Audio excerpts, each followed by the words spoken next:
Bangladesh neighbourhood first విధానంలో భారత్కు కీలక భాగస్వామి.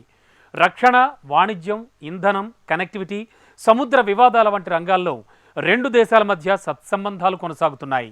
దక్షిణాసియాలో భారత్కు అతిపెద్ద వాణిజ్య భాగస్వామి బంగ్లాదేశ్. తాజాగా ఆ దేశంతో ద్వైపాక్షిక సంబంధాలు మరింత బలపడ్డాయి. మోడీ మూడోసారి ప్రధానిగా బాధ్యతలు చేపట్టిన తర్వాత భారత పర్యటనకు వచ్చిన షేక్ హసీనా మన దేశంతో కీలక ఒప్పందాలు చేసుకున్నారు. హిందూ మహాసముద్రంలో చైనా నుంచి సవాళ్లు పెరుగుతోన్న వేళ కీలకమైన మోంగ్లా పోర్టు విషయంలో కూడా ఓ క్లారిటీకి వచ్చినట్లుగా సమాచారం. ఇంతకు భారత్ బంగ్లాదేశ్ మధ్య జరిగిన ఒప్పందాలేంటి? మోంగ్లా పోర్టు టెర్మినల్ నిర్మాణం విషయంలో అధికారిక ప్రకటన ఎప్పుడు వస్తుంది? 5 సంవత్సరాలు 10 సమావేశాలు, కీలక ఒప్పందాలు. బంగ్లాదేశ్కు భారత్ ఎందుకింత ప్రాధాన్యమిస్తోంది? बांग्लादेश हमारी neighbourhood first policy, act east policy, vision Sagar और इंडो पैसिफिक विजन के संगम पर स्थित है. నైబర్హుడ్ ఫస్ట్ పాలసీ స్ట్రాటజీ వెనుక వ్యూహం ఏంటి?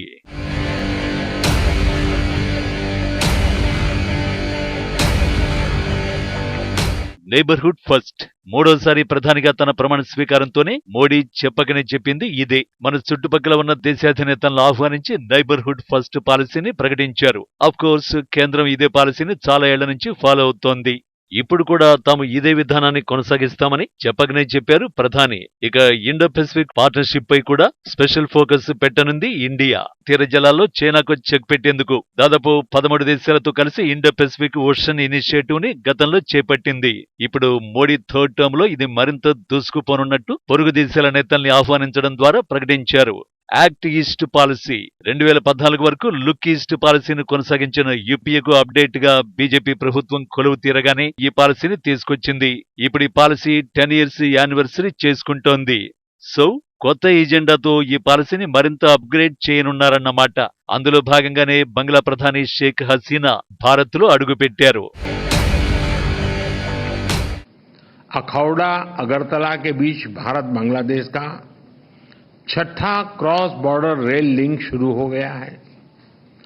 खुलना मोंगला पोर्ट द्वारा भारत के उत्तर पूर्वी राज्यों के लिए कार्गो सुविधा शुरू की गई है.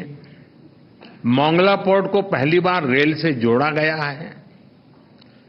1320 मेगावाट मैत्री थर्मल पावर प्लांट के दोनों यूनिट्स ने बिजली उत्पादन शुरू कर दिया है. 5 సంవత్సరాలు 10 సమావేశాలు, కీలక ఒప్పందాలు. భారత్ బంగ్లాదేశ్ దోస్తీకి ఈ లెక్కలే నిదర్శనం. ఎన్డీఏ సర్కార్ నైబర్హుడ్ ఫస్ట్ పాలసీకి ఇవే తార్కాణాలు. మోడీ ప్రమాణ స్వీకారానికి హాజరైన నెల రోజులు కూడా పూర్తి కాకుండానే భారత్ లో అడుగుపెట్టారు షేక్ హసీనా.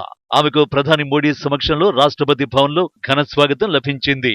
విదేశాంగ మంత్రి జయశంకర్, కేంద్ర మంత్రి జేపీ నడ్డా, జితేంద్ర సింగ్, కీర్తివర్ధన్ సింగ్ బంగ్లా ప్రధానికి స్వాగతం పలికారు. త్రివిధ దళాల నుంచి బంగ్లా ప్రధాని షేక్ హసీనా గౌరవ వందనాన్ని స్వీకరించారు. ఆ తర్వాత మోడీ హసీనా మధ్య కీలక సమావేశం జరిగింది. ఇరు దేశాల రక్షణ సహకారం, సాయుధ బలగాల ఆధునికీకరణ తదితర అంశాలపై విస్తృతంగా చర్చించారు. బంగ్లాదేశ్ భారత్ సరిహద్దులో ఉగ్ర కార్యకలాపాలను అడ్డుకోవడంతో పాటు శాంతి స్థాపనకు కృషి చేయాలని ఇరు దేశాలు నిర్ణయించినట్లు మోడీ తెలిపారు. ఈ రెండు దేశాల మధ్య 4096.7 కిలోమీటర్ల సరిహద్దు ఉంది. భారత్ కు పొరుగు దేశాలతో ఉన్న సరిహద్దులో ఇదే పెద్దది. ఇండియన్ ఓషన్ రీజియన్ అంశంలోనూ భారత్ కు తోడుగా నిలిచేందుకు బంగ్లాదేశ్ ముందుకు రావడాన్ని మోడీ స్వాగతించారు. Bay of Bengal initiative for multi sectoral technical and economic cooperation తో పాటు ఇతర అంతర్జాతీయ ఫోరంల విషయంలోనూ ఇదే సహకారాన్ని కొనసాగిస్తామన్నారు. आज हमने नए क्षेत्रों में सहयोग के लिए फ्यूचरिस्टिक विजन तैयार किया है.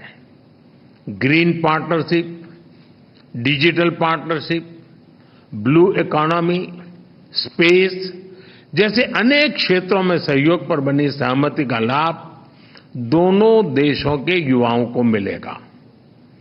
भारत बांग्लादेश मैत्री सैटेलाइट हमारे संबंधों को नई ऊंचाई देगी.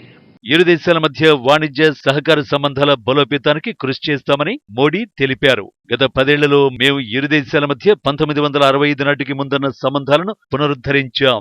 ఇకపై డిజిటల్ ఎనర్జీ కనెక్టివిటీపై దృష్టి పెడతాం. తద్వారా ఇరు దేశాల ఆర్థిక వ్యవస్థలు పటిష్టమవుతాయన్నారు ప్రధాని. మొత్తం 54 నదులు భారత్, బంగ్లాదేశ్ మీదుగా ప్రవహిస్తున్నట్లు గుర్తు చేసిన ప్రధాని వరదల నిర్వహణ, ముందస్తు హెచ్చరికలు, తాగునీటి ప్రాజెక్టుల విషయంలో పరస్పరం సహకరించుకున్నట్టు తెలిపారు.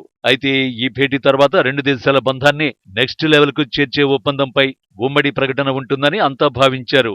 అదే Mongla port terminal deal. Today, our two sides had very productive meetings where we discussed politics and security, trade and connectivity, the sharing of water from common rivers, power and energy, and regional and multilateral cooperation, among other issues of mutual interest. Mongla port బంగ్లాదేశ్లోని నైరుతి ప్రాంతంలో బగెర్హాట్ జిల్లాలో ఉన్న ఈ ఓడరేవు ఆ దేశంలోనే రెండో అతి పెద్దది. ఖుల్నా నగరం నుంచి దాదాపు 48 కిలోమీటర్ల దూరంలో ఉంటుంది. ఈ పోర్ట్ బంగ్లాదేశ్ వాణిజ్యానికి, బంగాళాఖాతం ప్రాంతంలో భారత రక్షణకు వ్యూహాత్మకమైంది కూడా. అలాంటి పోర్టుపై చాలా కాలంగా చైనా కన్ను ఉంది. గత ఏడాది చైనాకు చెందిన సంస్థ మోంగ్లా పోర్టుకు ఆనుకుని ఉన్న మోంగ్లా ఎక్స్పోర్ట్స్ ప్రాసెసింగ్ జోన్ లో ఫ్యాక్టరీని స్థాపించేందుకు భారీగా పెట్టుబడులు పెట్టింది. Bangladesh export processing zones authority నివేదిక ప్రకారం చైనాకు చెందిన యిన్షెంగ్ అనే కంపెనీ ఎక్స్పోర్ట్స్ ప్రాసెసింగ్ జోన్ లో దుస్తుల పరిశ్రమ స్థాపించబోతోంది. మోంగ్లా ఎక్స్పోర్ట్స్ ప్రాసెసింగ్ జోన్ లో ఈ తరహా పరిశ్రమ ఇదే మొదటిది.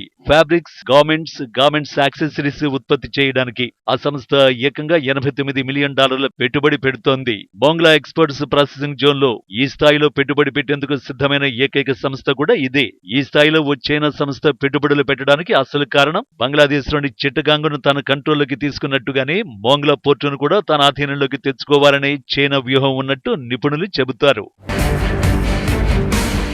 నిజానికి హిందూ మహాసముద్ర ప్రాంతం భారత్ కు వ్యూహాత్మకంగా ముఖ్యమైంది. మన చమురు దిగుమతుల్లో 80%, వాణిజ్యంలో 95% మహాసముద్రాల ద్వారానే జరుగుతోంది. కానీ ఈ ప్రాంతంలో చైనా మౌలిక సదుపాయాల పెట్టుబడులు, నౌకాశ్రయాలు, సైనిక స్థావరాలు పెరగడం ఇబ్బందికరంగా మారింది. ఈ క్రమంలో చైనాను దూరంగా ఉంచడానికి భారత్ తన సముద్ర సామర్థ్యాలను బలోపేతం చేయడానికి, పెంచుకోవడానికి అన్ని మార్గాలను అన్వేషిస్తోంది. ఇందులో భాగంగానే మన పొరుగునే భౌగోళికంగా కీలక స్థానాల్లో ఉన్న పోర్టులపై ఫోకస్ చేస్తోంది. ఆ లిస్టులో మొదట సిట్వే పోర్టు ఉంటుంది. ఈ నౌకాశ్రయం భారత ఈశాన్యానికి చాలా దగ్గరగా ఉంటుంది. భారత రక్షణకు కీలకమైన సిలిగురి కారిడార్ ను దాటుకుంటూ కోల్కతా నౌకాశ్రయానికి చేరుకోవడానికి సిట్వే ఉపయోగపడుతుంది. వాస్తవానికి చైనా అసలు లక్ష్యం సిలిగురి కారిడారే. నేపాల్, భూటాన్, బంగ్లాదేశ్లకు అత్యంత సమీపంలో సిలిగురి కారిడార్ ఉంటుంది. చైనాకు చెందిన చుంబి లోయ దీనికి అత్యంత సమీపంలోనే ఉంది. ఈ ప్రదేశంపై దాడి చేసి భారత్ నుంచి ఈశాన్య రాష్ట్రాలను వేరు చేసే ప్రమాదం ఉంది. ఇదే జరిగితే నార్త్ ఈస్ట్ ప్రాంతాల్లోని సైనిక దళాలకు సరఫరాలు కష్టమైపోతాయి. సిట్వే పోర్టు ద్వారా డ్రాగన్ ఈ కుట్రలకు చెక్ పెట్టొచ్చు. మరోవైపు ఇటీవల ఇరాన్తో చేసుకున్న చాబహార్ పోర్టు ఒప్పందం కూడా చైనాకు చెక్ పెట్టడంలో భాగమే. చైనా నిర్వహణలో ఉన్న పాకిస్తాన్లోని గ్వాదర్ పోర్టు చాబహార్ పోర్టు నుంచి రోడ్డు మార్గంలో 400 కిలోమీటర్ల దూరంలో ఉంది. సముద్ర మార్గంలో 100 కిలోమీటర్ల దూరంలో ఉంది. గ్వాదర్ పోర్టును చైనా నిర్వహించడం భారత్ కు సమస్యాత్మకం. చాబహార్ పోర్టు టెర్మినల్ నిర్వహణ ద్వారా ఏకకాలంలో పాకిస్తాన్, చైనా ఆటలు కట్టించొచ్చు. చమురు, గ్యాస్ మార్కెట్తో భారత్ సంబంధాలు మెరుగ్గా మారుతాయి. అలాగే ఆఫ్ఘాన్ కు ఆహార ధాన్యాల సరఫరా కోసం పాకిస్తాన్ రోడ్డు మార్గాన్ని భారత్ ఉపయోగించాల్సిన అవసరం లేదు. ఇలా చైనాకు చెక్ పెట్టడమే లక్ష్యంగా భారత్ వ్యూహాత్మకంగా ఇరాన్లో చాబహార్, మయన్మార్లో సిట్వే పోర్టులు నిర్మించింది. ఇప్పుడు ఆ జాబితాలోకి చైనా ఎప్పటినుంచో కనేసిన మోంగ్లా పోర్టు వచ్చి చేరింది. Bangladesh is a key part of India's Sagar doctrine and the Indo-Pacific vision.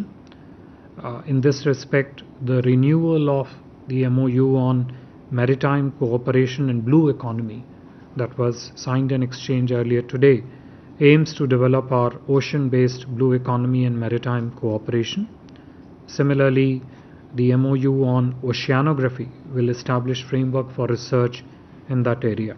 నిజానికి బంగ్లాదేశ్ ప్రధాని ఈ పర్యటనలోనే మోంగ్లా పోర్టు టెర్మినల్ ఒప్పందానికి సంబంధించి అధికారిక ప్రకటన వస్తుందనే చర్చ జరిగింది. కానీ ఆ దిశగా అధికారిక ప్రకటన అయితే రాలేదు. అయితే ఇద్దరు ప్రధానుల మధ్య మోంగ్లా టెర్మినల్ డీల్ గురించి చర్చ జరిగినట్టు తెలుస్తోంది.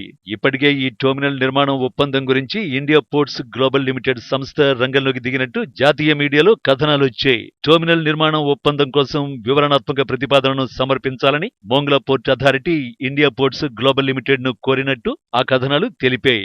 ఈ ప్రతిపాదన అందిన తర్వాత తమ ప్రభుత్వానికి అందజేస్తామని మోంగ్లా పోర్ట్ అథారిటీ ప్రతినిధి తెలిపారు. దీన్ని బట్టి చూస్తే ఈ ఒప్పందంపై అధికారిక ప్రకటన వచ్చేందుకు పెద్దగా సమయం లేదన్నమాటే. అయితే బంగ్లాదేశ్ ప్రధాని త్వరలో చైనాలో కూడా పర్యటించబోతున్నట్టు వార్తలొస్తున్నాయి. అందుకే మోంగ్లా టెర్మినల్ నిర్మాణం విషయంలో అధికారిక ప్రకటన రాలేదనే వాదన వినిపిస్తోంది. ఈ విషయంలో పూర్తి క్లారిటీ షేక్ హసీనా చైనా పర్యటన తర్వాత వచ్చేలా ఉంది. కాకపోతే భారత్తో ఉన్న ద్వైపాక్షిక బంధం నేపథ్యంలో ఆ ఒప్పందం మనకే దక్కే అవకాశం లేకపోలేదు. అదే నిజమైతే ఇండో పసిఫిక్ లో చైనాకు చెక్ పెట్టే ప్రయత్నంలో ఇది అతి పెద్ద విజయమే అవుతుంది.